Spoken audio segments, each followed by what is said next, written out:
Stenography Hindi के डिक्टेशनों के नियमित अभ्यास के लिए यह चैनल बनाया गया है। आपकी सफलता ही इस चैनल का उद्देश्य है। सबसे पहले अपने इस चैनल को सब्सक्राइब कर लें, साथ ही आगे के अपडेट्स के लिए बेल आइकन को प्रेस करना ना भूलें। डिक्टेशन का समय 5 मिनट। Ready, start.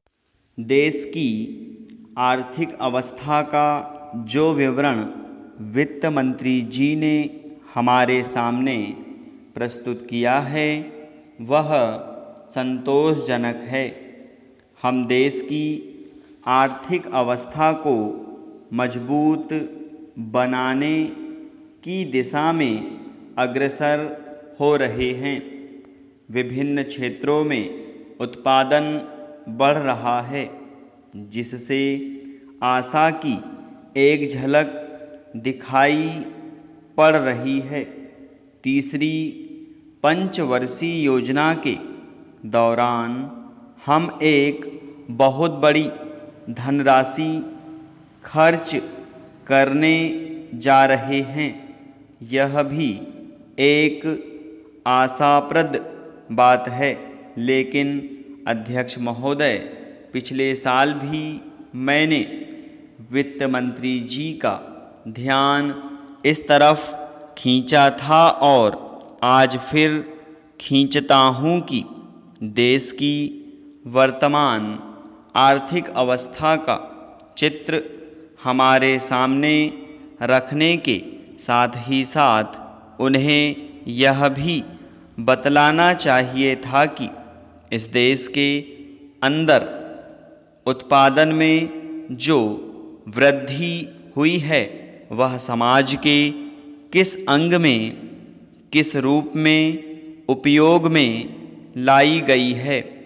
आज हिंदुस्तान की सबसे बड़ी समस्या गरीबी और बेकारी को खत्म करना है।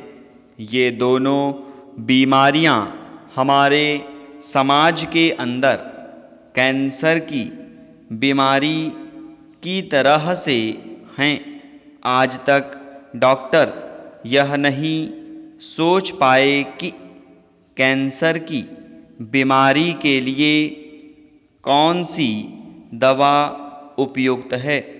उसी तरह वित्त मंत्री जी इस विद्या के विशेषज्ञ होते हुए भी इस बीमारी की असल दवा हमें बतलाने में असमर्थ रहे।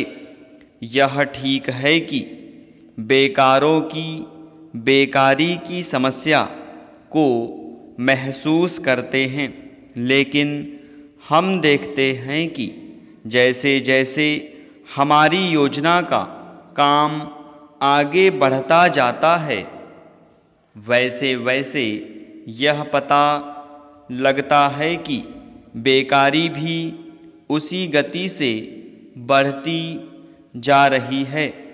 गरीबी का सवाल बेकारी की समस्या से जुड़ा हुआ है।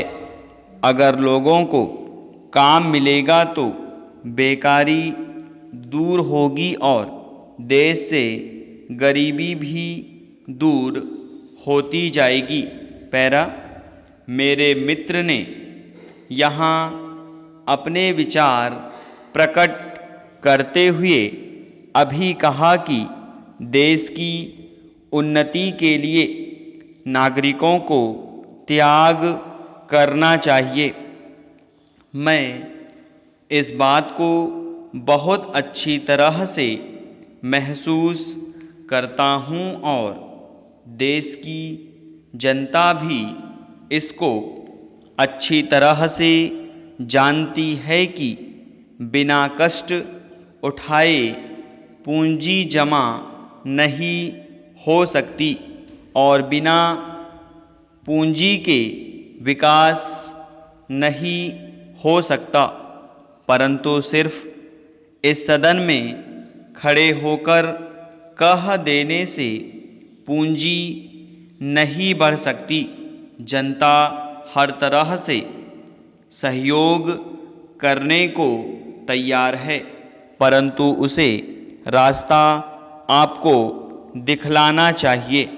आपको स्वयं कुछ त्याग करके जनता के सामने जाना चाहिए। तब आप विश्वास रखिए, जनता हर तरह से आपकी मदद करने को तैयार रहेगी। स्टॉप। अब अपने लिखे गए डिक्टेशन को 5 मिनट या इससे कम समय में पढ़ने का अभ्यास करें।